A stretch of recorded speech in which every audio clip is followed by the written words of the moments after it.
오늘 말씀은 이사야서 62장 10절에서 63장 6절까지 말씀입니다.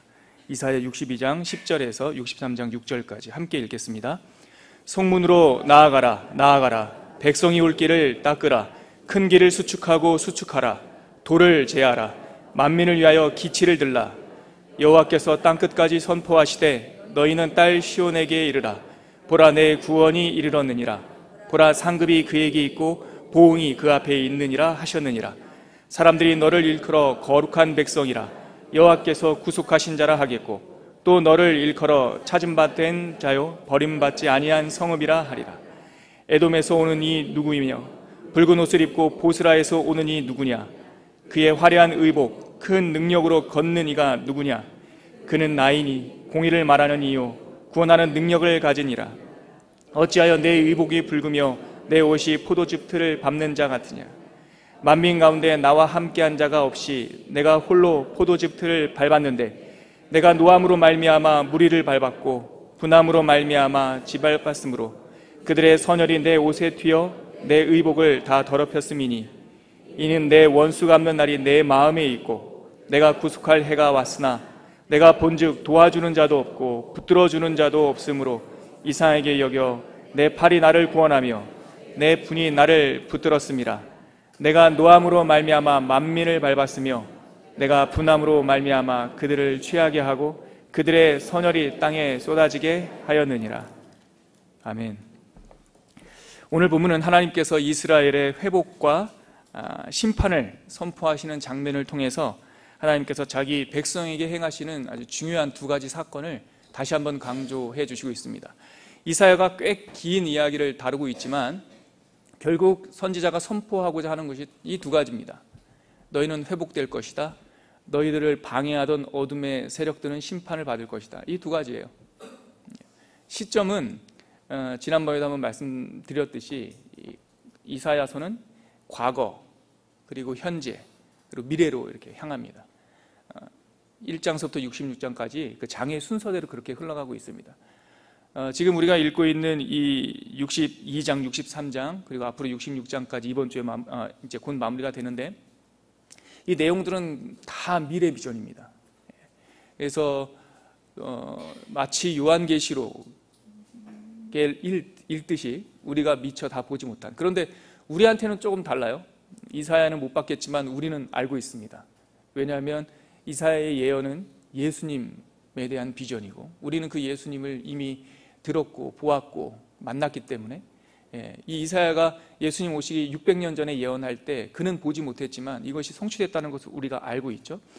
더불어 예수님 시점에만 머물지 않고 이사야가 비전으로 봤던 이 묵시는 나중에 요한계시록에 기록되어 있는 새하늘과 새 땅, 그러니까 예수님의 재림 이야기까지 함축적으로 포함되어 있어요. 그래서 65장에 가면 정말 새하늘과 새 땅 비전도 나와요.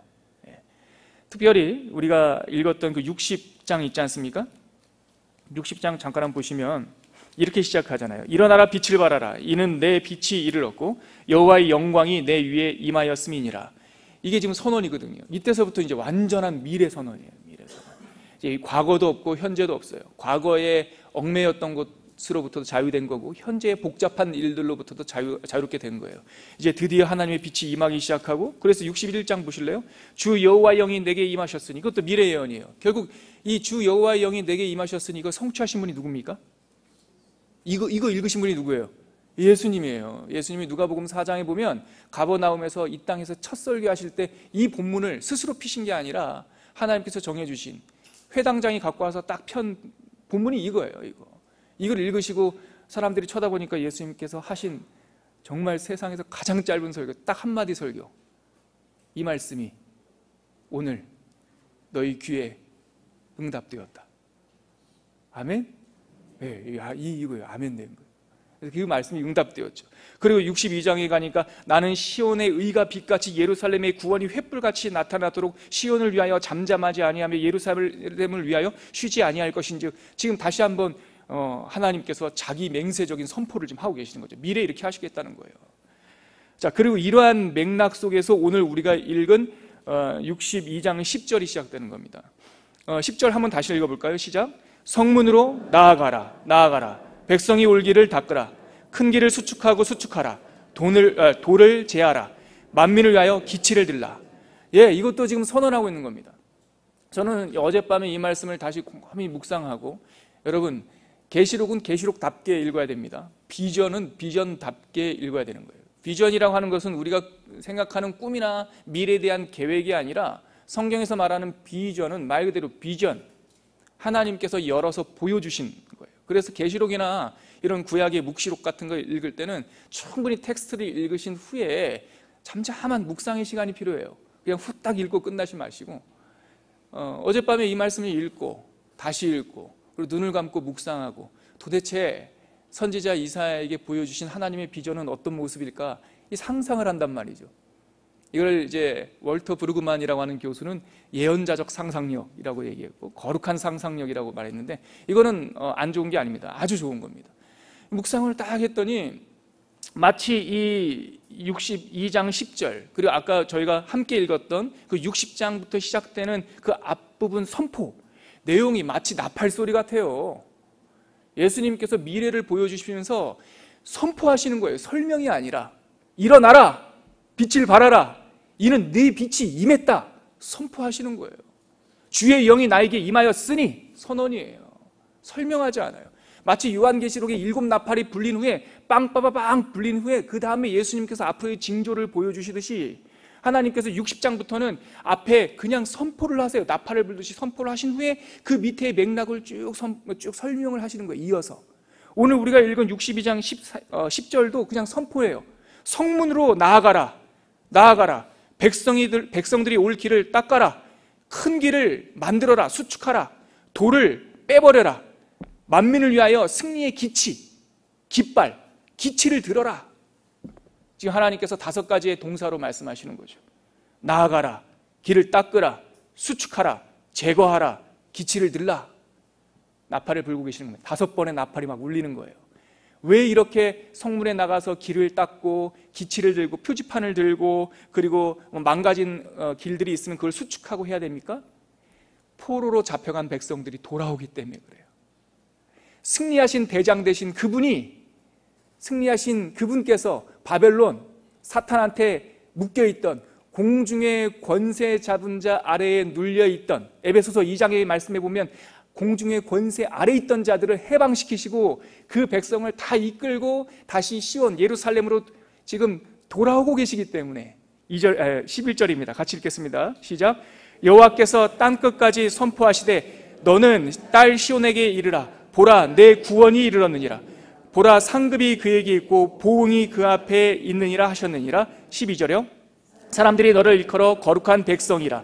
여호와께서 구속하신 자라 하겠고 또 너를 일컬어 찾은 바 된 자요 버림받지 아니한 성읍이라 하리라. 아멘. 여기 11절에 보면은 약간 번역이 너무 그 히브리어를 직역을 하면서 조금 의미가 어려운데요, 이런 내용입니다. 여호와께서 땅끝까지 선포했어요. 그리고 시온의 딸에게, 다시 말해서 예루살렘 하나님의 백성들에게 선포하셨어요. 뭐라고요? 보라, 집중해라. 네 구원이 가까이 왔다. 구원받은 백성들이 지금 너희들 가까이 와 있다라는 거죠. 그리고 그에게 보응이 그 앞에 있다. 그 얻은 그 전권, 성과물이 그한테 있다는 거죠. 그 성과물로 받은 백성들이 지금 오고 있는 거예요. 거룩한 백성이고요. 그 성과물, 그리스도의 메시아의 승리로 받은 그 사람들이 구속받은 자들이고요. 그리스도의 승리로 받은 그 사람들은 잃었다가 찾음받은 백성이고요. 이제 너희 그리스도의 승리로 찾음받은 너희들을 가리켜서 이제는 버림받지 않는, 더 이상 버림받지 않는 성읍이라 불릴 거라는 거예요. 이 장면, 11절과 11절 장면은요, 그림으로 이렇게 영화로 찍으면 승리하신 장군이 개선 장군처럼 뒤에 포로들, 해방된 포로들을 이끌고 쫙 들어오시는 장면이에요. 이게 포로로 잡혀 있었으면 근데 얼마나 그 모습이 변변치 않았겠습니까? 오랫동안 잡혀 있었으니까. 이스라엘 백성이 애굽 땅에서 홍해를 건너왔어요. 홍해를 건너와서 구원을 받았어요. 그런데 애굽 땅에서 장장 430년을 종살이 하니까 홍해를 건너오는 것은 쉬운 일이었는데 그 안에 있는 이 종의 습성을 빼버리기가 그렇게 어려웠다고요. 그래서 40년이 필요한 거예요. 광야 생활에서 하나님께서 하신 것은 그들 안에 있는 종의 형상, 종의 기질은 빼버리고 하나님의 자녀의 형상을 더럽히는 일들을 40년 동안 트레이닝 하신 거라고요. 그러니까 지금도 영적으로 바벨론, 사탄한테 억눌렸던 그 백성들을 해방시키고 그 해방시킨 백성들과 함께 개선장군처럼 들어오시는데 그 백성들의 모습이, 우리들 말하는 겁니다 여러분, 복잡하게 생각하지 마시고, 구원받은 우리들의 모습이, 아니 뭐 예수 믿으면 그날부터 바로 성인 군자가 됩니까? 입만 열면 거짓말하던 사람들이 예수 믿었다고 거짓말 딱 끊습니까? 나도 모르게 막 변명이 나오고 나도 모르게.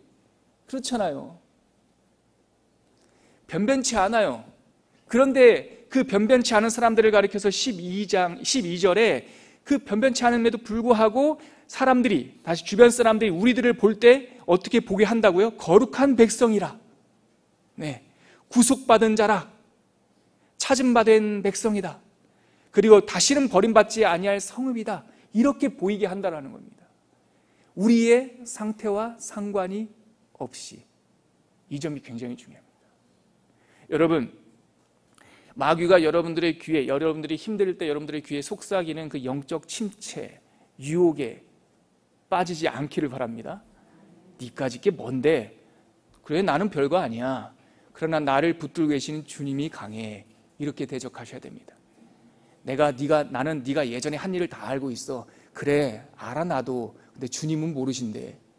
기억하지 않으신대. 그렇게 가셔야 돼요. 구원받은 우리들의 모습을 볼 때 마귀는 힐난하고 또 예전 것을 기억하려고 하고 우리를 과거에 묶어두려고 할 때 하나님께서 우리를 구원하셨다라고 하는 그 구원의 하나님의 어떠하심으로 그걸 대적해야 돼요. 우리를 거룩한 자라 불러주시겠다는 거예요. 근데 이게 바벨론에서 돌아오는 미래, 다시 말해서 우리들한테만 적용되는 게 아니라, 새로운 것이 아니라 예전서부터 하신 말씀이에요. 너희를 거룩한 백성이 되게 하겠다. 언제 있었습니까? 방금 제가 말씀했던, 예로 들었던 그 홍해를 건너와서 시내산 앞에 막 도착했을 때 430년 동안 종살이해서 모양이 꼬질꼬질한 백성들이 3개월을 걸어서 시내산에 도착하거든요. 그 시내산 앞에서 하나님께서 구름으로, 빽빽한 구름으로 시내산에 임재하시고 그 종살이하던 백성에게 처음 하신 말씀, 여러분 성경 찾으실 때, 읽으실 때 아무튼 처음 하신 거 한번 이렇게 동그라미 쳐셔서 이렇게 깊게 묵상해 보십시오. 거기에 많은 것들이 담겨 있습니다. 처음 하실 때 무슨 말씀을 하셨냐면 이 거룩한 백성 이야기를 하셨어요. 출애굽기 19장입니다. 한번 찾아볼까요? 그러니까 아주 중요한 비밀이 담겨 있는데요. 출애굽기 19장 5절과 6절 같이 한번 우리 큰 목소리로, 중요한 말씀입니다. 큰 목소리로 같이 읽겠습니다. 시작. 세계가 다 내게 속하였나니 너희가 내 말을 잘 듣고 내 언약을 지키면 너희는 모든 민족 중에서 내 소유가 되겠고 너희가 내게 대하여 제사장 나라가 되며 거룩한 백성이 되리라. 너는 이 말을 이스라엘 자손에게 전할지니라. 이게 하나님, 우리 여호와 하나님이 이스라엘 백성에게 민족적으로 처음 만나는 장면이에요. 처음 만나자마자 긴 설명 필요 없이 아까 우리가 읽었던 이사야서 62장 10절처럼 나팔을 불듯이 그냥 너는 전하라 하고 나서 세계가 다 내게 속하였나니 하나님께서 그 백성들에게 말씀하시는 거죠. 그러고 나서 거룩한 백성이 되리라. 뭐가 되리라 말씀하셨습니까? 거룩한 백성이 되리라. 근데 이 말씀이요, 신약 성경에 똑같이 한 번 더 나와요. 한번 찾아보실래요? 베드로 전서입니다.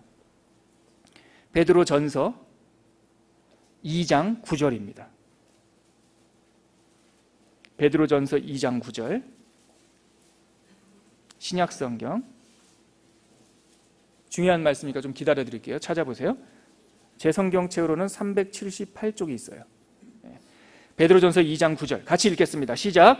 그러나 너희는 택하신 족속이요 왕같은 제사장들이요 거룩한 나라요 그의 소유가 된 백성이니 이는 너희를 어두운 데서 불러내어 그의 기이한 빛에 들어가게 하신 이의 아름다운 덕을 선포하게 하려 하심이라. 여러분, 그러나 너희는 택하신 족속이요 왕같은 제사장들이요 거룩한 나라요 그의 소유가 된 백성이니, 이게 방금 우리가 읽었던 출애굽기 19장 그 말씀 5절 6절 말씀과 똑같은 말씀이에요. 거룩한 백성이 되게 하리라, 거룩한 백성이니 같은 말씀이에요. 그런데 결정적인 차이가 하나가 있다는 걸 여러분들 혹시 읽으면서 눈에 띄신 분 계십니까? 구약 출애굽기 19장에 나오는 이 말씀과 신약 베드로전서 2장에 나오는 이 말씀이 비슷한 구조예요. 근데 결정적으로 틀린 게 하나가 있어요. 출애굽기 구약 성경은 조건문이에요. 거룩한 백성이 되리라예요. 될 것이다. 어떻게 하면? 5절, 너희가 내 말을 잘 듣고 내 언약을 지키면, 내 말을 듣고 내 언약을 지키면 너희는 거룩한 백성이 될 것이다. 내 소유가 될 것이다. 근데 신약성경 베드로전서 2장은 조건문이 아니라 선언문이에요. 너희는 그러나 너희는 택하신 족속 이요, 왕같은 제사장들 이요, 거룩한 나라 요. 앞에 거는 조건문인데 뒤에 거는 선언문이에요. 완성된 거예요. 조건이 끝난 거예요. 그러면 출애굽기와 베드로전서 사이에 무슨 일이 있었어요? 무슨 일이 있으셨어요? 예수 그리스도께서 있으셨어요. 그분이 십자가에서 그 모든 율법과 말씀과 하나님의 언약을 성취하셨어요. 아멘이시죠? 그 성취하신 예수 그리스도의 은혜를 통하여 이제는 우리가 거룩한 백성이 된 거예요. 그것을 지금 이사야가 묵시 비전으로 바라보고 있는 거예요. 너희는 거룩한 백성이다. 예수께서 승리하신 분이 너희들을 그 포로에서 해방시켜 끌고 오실 때 너희는 거룩한 백성이 될 것이다. 지금 그걸 보고 있는 것이죠.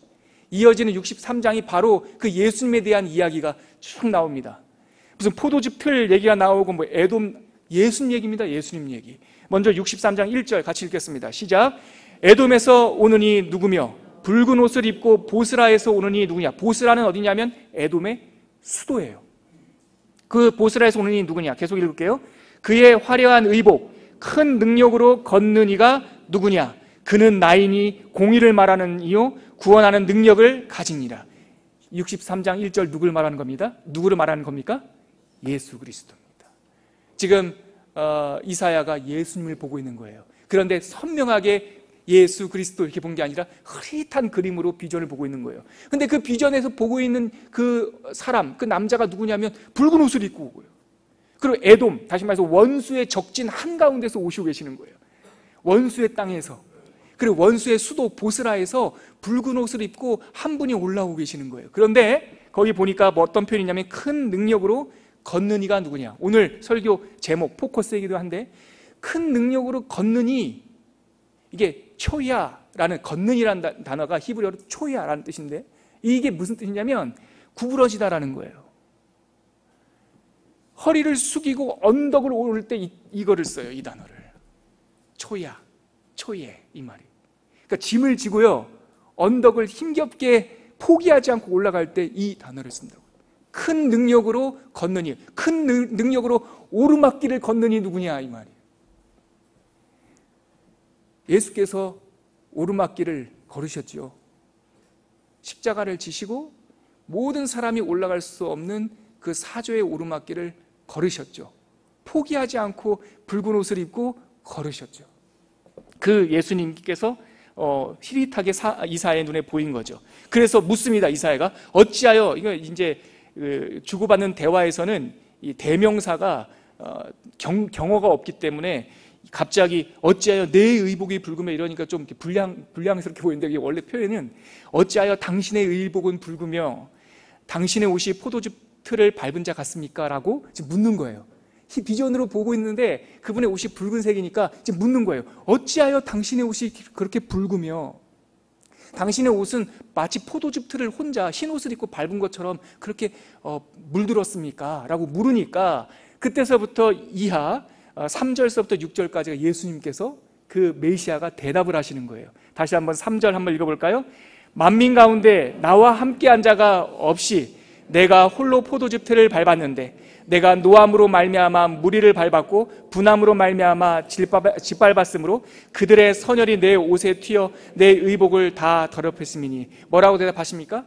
나를 도와주는 이가 없었다는 거예요. 그래서 홀로 포도즙 틀, 이게 상징인데 원수의 열매, 포도송이는 구약 성경, 구약의 시인들은 자손들, 후손들을 상징을 했어요. 이게 다 우리 선지자들은 시인과 같았거든요. 그래서 포도즙 틀을 밟는다 하면 그 땅의 창고, 그 땅의 기쁨, 그 땅의 후손들, 그 땅의 풍요로운 열매들을 밟았다라는 뜻이에요. 어느 땅입니까? 에돔, 원수. 아무도 나를 도와주는 자가 없는데 내가 홀로 적진의 한가운데서 포도즙 틀을 밟았다. 원수의 땅을 밟았다라는 거예요. 어제 주일 예배 들으셨어요, 여러분? 어제 3장, 창세기 3장 원시복음 얘기 들으셨어요? 우리 조상 아담과 하와를 묶어서 죄인의 마귀의 권세 아래로 끌고 갔던 그 유혹, 그 타락 이후에 하나님께서 아담과 여인에게 묻고 뱀에게도 묻잖아요. 뱀에게는 선언하잖아요. 너는 여인의 뒤꿈치를 밟을 거지만 여인의 후손은 뭐 할 것이다고요? 네 머리를 밟아버릴 것이다. 지금 그 내용, 앞으로 영원히 승리하실 예수 그리스도의 그 내용이 쭉 나오는 거예요. 아무도 나를 도와준 사람이 없어서 내가 에돔 한가운데, 원수의 땅 한가운데, 그 도시, 그 수도 보스라의 한가운데 들어가서 포도즙 틀을 밟듯 거기를 밟았다라는 겁니다. 이어서 계속 읽어볼까요? 4절, 이는 내 원수가 밟은 날이 내 마음에 있고 내가 구속할 해가 왔으나 내가 본즉 도와주는 자도 없고 붙들어주는 자도 없으므로 이상히 여겨 내 팔이 나를 구원하며, 여기서 팔이라고 하는 것은 능력이란 뜻이에요. 아무도 나를 도와주는 사람이 없어서 이 시인은, 이 이사야는 팔이라는 말을 쓰지만 이것은 능력이에요. 아무도 도와주는 사람이 없어서 내 능력이 스스로, 내 능력 충분히 나를 구원하였으며 내 열심이 나를 붙들었습니다. 6절 같이 읽을게요. 내가 노함으로 말미암아 만민을 밟았으며, 이 노함이라고 하는 것은 질투함이라는 뜻도 같은 거예요. 사랑하는데 지나치게 불타듯 사랑함으로 말미암아 이 열방을 밟았으며, 그 다음 이어서요, 내가 분함으로 말미암아 그들을 취하게 하고 그들의 선혈이 땅에 쏟아지게 하였느니라. 우리가 읽은 3절서부터 6절까지는 하나의 시 언어로, 상징의 언어로 그리고 있지만 예수 그리스도께서 적진의 원수의 한가운데 들어가서 그들의 자랑거리, 그들의 후사, 그들의 권세, 그들의 민족과 문화들을 발로 밟는 장면을 그림으로 그려주시는 것이죠. 그런데 눈에 띄는 것은, 그렇게 밟음으로 예수님께서 그 메시아의 옷이 붉은 포도주로 물들었다는 것도 보이지만 눈에 띄는 정황은 아무도 나를 도와주는 사람이 없었다라는 거예요. 이사야가 본 예수님의 사역은, 메시아의 사역은 아무도 그를 도와주는 사람이 없었다. 다시 말해서 구원 사역은 누가 하신 일입니까? 이거 굉장히 중요한 겁니다. 구원은 예수께서 하신 일입니다. 골고다에는 우리가 달린 십자가가 없습니다. 골고다에는 예수님의 십자가만 있습니다. 이게 세상의 종교와 예수 그리스도의 복음의 차이예요. 세상의 종교는 다 내가 하랍니다. 나보고 마일리지를 쌓으랍니다. 네가 그래서 그렇다는 겁니다. 원인이 우리들한테 있다라는 겁니다. 근데 성경은 내가 하겠답니다. 너희들은 못하니까 내가 하겠다고, 내가 이루겠다고, 내가 갚겠다고, 내가 너희들을 구원하겠다고.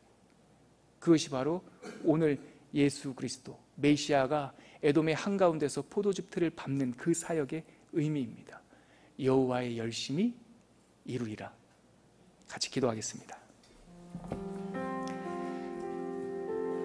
하나님 아버지, 오늘 우리가 다시 한번 골고다 위에 오르막길을 오르신 그 예수님, 큰 능력으로 걷느니 그 예수 그리스도의 십자가를 바라보기 원합니다. 내 능력, 나의 어떠함, 나의 공로가 아니라 나는 아무것도 없사오니 그 예수 그리스도의 십자가의 그늘 아래에서 구원받는 은혜를 입게 하여 주시옵소서. 십자가를 바라보게 하여 주시옵소서. 우리 이렇게 한번 간구하며 기도하겠습니다. 하나님 아버지, 오늘 지금부터 2600년 전에 선지자를 통하여서 오르막길을 오르신 우리 주 예수 그리스도를 바라보게 하여 주시고, 정말 마귀와 공중의 권세 잡은 자 아래 포로되었던 모든 백성들 구원하여 내시며 개선장군처럼 하나님의 성 시온성으로 들어오시는 예수님의 모습을 바라보게 하시니 감사합니다. 그렇습니다. 하나님, 우리는 그렇게 구원을 받았고 그렇게 해방되었고 그렇게 예수 그리스도의 자녀가 되었습니다. 하나님, 이 사실을 잊지 않고 살아갈 수 있도록 인도하여 주시옵시고, 항상 어떠한 상황 속에서도 예수 그리스도의 붙여진 가지처럼 그 예수 그리스도의 열매를 맺고 살아가는 우리들이 될 수 있도록 인도하여 주시옵소서.